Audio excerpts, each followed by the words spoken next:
And the quote for week 10, well, it's actually almost a single sentence, is the sentence describing the war. It's on page, and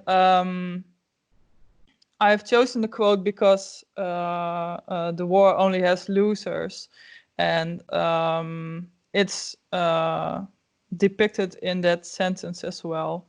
And well, I just thought it was beautiful.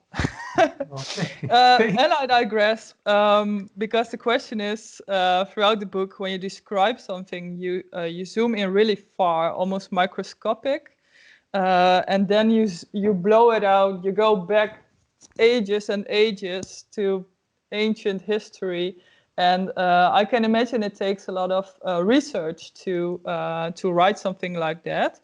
So is that one of the reasons it took you so much time to write the book? Yeah, of course, yes, yeah. But I love the research. It's sometimes it's procrastination, you know, I'm just learning things and could be working on the scene. But, you know, in any historical fiction, even this only 70 years ago, you know, I have Marie go to her dresser and I don't necessarily know immediately what is on a girl who is blind, what is on her dresser in 1938 in Paris, you know, and so I have to go look at photographs. And I was so acutely conscious of the fact that we still have people alive for whom the war's memory, you know, for the huge majority of us on Earth now, it's history.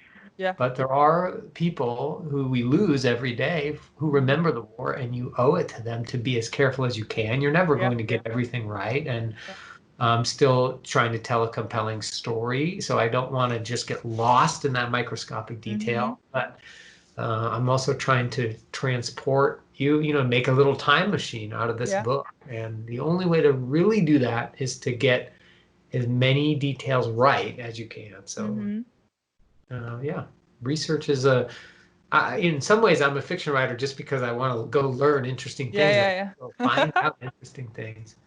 And thank you so much for recognizing that micro and then this huge. It's continuously throughout the book. It's like whoop whoop. So yeah, good, because that's what history is. You know, you're trying to tell the story of individuals. Yeah, that's true.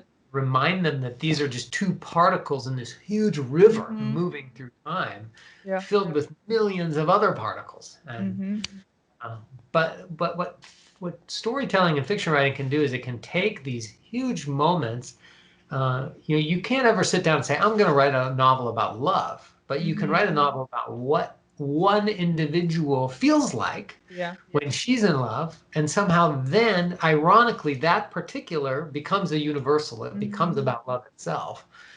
But often when students come to me and they're trying to work, they want to write about big things, kind of stay up in the clouds. But the key to fiction writing is to stay in like the little flecks of mica in the parking lot. And somehow that delivers the stars up above, if that makes sense. Yeah, absolutely.